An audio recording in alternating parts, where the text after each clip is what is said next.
Hey everybody, welcome to the 10-minute daily reality check. Every day there's a new reality, and every day we give you an opportunity to think outside the box, because that's what life is all about. John is sitting here with me, and we are thinking outside the box right now. Who the fuck do you think you are? Whoa, wait a second. Is that how we're starting today? Yeah, who the fuck do you think you are? David Wygant, man. Who the fuck do you think you are? And I'm John Keegan, but we're asking you a serious question. Who the fuck do you think you are? And this is a question maybe you heard in a road rage incident that you might have had, but really, that's what this whole podcast is about. That's what this whole journey of self-discovery is about. It's about discovering who you are versus who you are not. And we're often inundated with our own thoughts of who we are not and why we are not enough. And then sometimes we self-aggrandize ourselves and make us puff ourselves up to be someone we're also not. But who are you really? And that's what this whole thing's about, David. You know, I love it, John, because it's such an answer to everything. When somebody is talking to you, you literally can look at them and go, well, who the fuck do you think you are? Because a lot of people literally will have this image of themselves that is the exact opposite. There's a story of this woman that I know. Tell it to me. She's got a couple of kids. Yes. She got divorced. Okay? And everybody thinks she's the sweetest woman in the entire world, right? Yeah. They just think she's so sweet. She just plays it so well. But you go to her ex-husband, and he looks at her, and he says to everybody, he says, the fuck do they think she is? Because I know who she really is. Wow. She doesn't ever want to see who she really is. She doesn't ever want to take responsibility for anything. She's got a story about everything, and she sugarcoats just about everything in her life. She refuses to go back to the job for the company she used to work with. She literally will continue. Who does she think she is? Exactly. Who the fuck does she think she is? Exactly, and that's the thing. People have this illusion of who they are. And they have this sense of entitlement. And often, the sense of entitlement about, almost everything. And all of us have that at any given point. Like, for example, I could be, maybe most people can relate to this with driving, but I'll relate it to walking in New York City. It's kind of like being a driver, and someone's in front of me, and I'm like, and then mumbling in my mind, get the fuck out of my way. It's, what do you think this is, Sunday? Shit like that. Like, who the fuck do I think I am, right? Because 2 minutes later, I'm the same guy, and there's some guy behind me doing the same thing, Well, so who the fuck do we think we are? It's a good question. A lot of people are not taking responsibility for their shit. Well, that's a whole... and that's the biggest thing in the entire world. I got another story, okay? Because I've been coaching divorced people for so long, right? This woman was married for 9 years. The man paid her out a lot of money, right? She never wanted to go back to work again. Wait, before you get angry, okay? She didn't want... Right? I'm not an angry guy. About certain things, okay? Why are you saying before I get angry? No, before you get angry, because I can see the expression on your face, right? All right. So, he gave her a good settlement. He took good care of her. He took good care of the kids, right? The money ran out. Her money ran out. Settlement ran out, Yeah. And then literally, she went to him to ask for more money. Who the fuck does she think she is? Wow. She doesn't want to go back and work. Work is below her because she took care of the kids for so long while he worked. She felt like she was entitled to more of his money, more of his lifestyle, more of everything else, I've seen right? that a lot, this entitlement stuff. But what is this entitlement stuff, and why are people? Why do people have this image of who they think they are compared to who the fuck they really are, and why are they so afraid to really be who they really are? Oh, I think a lot of it stems from seeing themselves as the victim. A lot of us look for a way to find ourselves the victim. It's so easy in any given situation or circumstance to see that, make yourself the victim and feel the victim. And sometimes maybe you are a victim of somebody else's afflictions or whatever. But in general, we're not the victim, and we see ourselves as the victim. And once you see yourself as the victim, then you are entitled to justice. Then you are entitled to whatever comes your way. So that person, that woman, probably saw herself as the victim to her former husband. And then once she sees herself as the victim, then she's endlessly entitled. Endlessly entitled. But people, who the fuck do you think you are? But people, whoa, that was good, okay? Woo, some heat going on here. But people do this with other things. They do this with marriages. They do this with other people's money. They do this with family money. They do this at work. People do this consistently all the time in their lives. Right. They can't believe that the person was promoted over them, right? And they get all angry. Why is this person promoted over me? Why is this person make more money than me? Why does this person have a girlfriend? Why does this person have a loving relationship?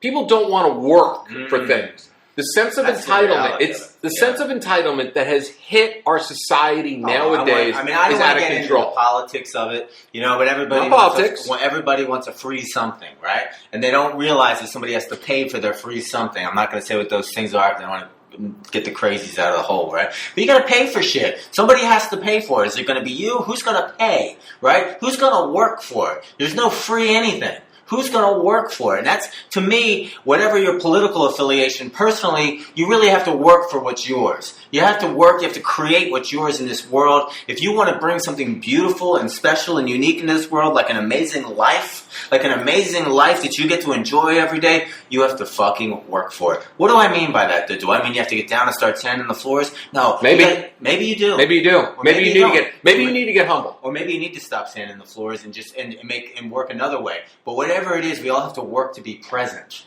If you're present in your life, if you're really present in your life, you won't have a victim mindset. You won't have a past and a future. You'll be here experiencing the moment. You won't be owed or entitled to anything because everything in the moment will be perfect. Well, John, this even goes to other things too. This goes to things like somebody who goes to Nordstrom's. Okay, and Nordstrom's has this ridiculous exchange policy. I know people that will go to an event, tuck the tags under the shirt, wear the shirt, and return it the very, very next day and tell them that the shirt did not work for them.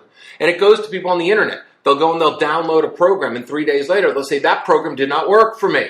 I'd like a refund, right? A woman recently, her daughter bought 2 programs from me. 2 programs. And she emailed me and said right away, this was my daughter. She used my phone. She used my credit card, blah, blah, blah. But for the next 10 days, whoever downloaded those programs kept going back and watching those programs again. But the woman kept telling me, hey, I'm entitled to this refund because the fact of the matter is my daughter hasn't. She's too young to be listening to this stuff. But yet, somebody's listening to this stuff day in and day out, every single day. Well, and people do that with a lot of different things. People don't respect. Who the fuck do you think you are? People who will go and have a bad meal at a restaurant because the meal wasn't that good that night and literally try to destroy someone's business on fucking Yelp. Who the fuck do you think you are? Well, hold on for a second. Yes. I get mad at Yelp. I know, you're very upset, and I want to calm it down. There's a big tirade going on here. I didn't go as high as you in the who the fuck do you think you are? I mean, I definitely think that you definitely had a crescendo much higher than me. I did a lot of theater acting. I really can get to that. That was really good. Can I try it? I'm very exposed. Can I try it? Yeah. I don't know if I can. I don't know if that's like, I did a lot of improv acting, but I don't think that's my range of emotion. Hold on a second. Who the fuck do you think you are? That was scary enough. If you did that because you're not an actor, you never reacted. I know. You never react like that. Right? To me, it's like, it's like scream therapy. You know scream therapy? Yeah, we were talking about it the other day. Yeah. Scream it out, man. Scream it out, man. Scream out the anger. Scream out who the fuck do you think you are? Because that's how we get release stuff. Like, a lot of these so-called self-help gurus are always telling us how to be a certain way instead of allowing us to be human. You don't want to have emotions like that. Like, who the fuck do you think you are? And I've got to find a way to let it out in a constructive way. So scream it out if you want, in the right time, in the right place, But I think who the fuck do you think you are on a personal level, When I was younger, I majored in psychology. I went to school for psychology. And I was really into it. I didn't grow up with much religion, so I thought, this will be my religion. So I got into it. I even went to a therapist. And I was going to the therapist, and she did give me a couple good things. In the end of the day, therapy, I don't really believe that psychology should be anybody's religion.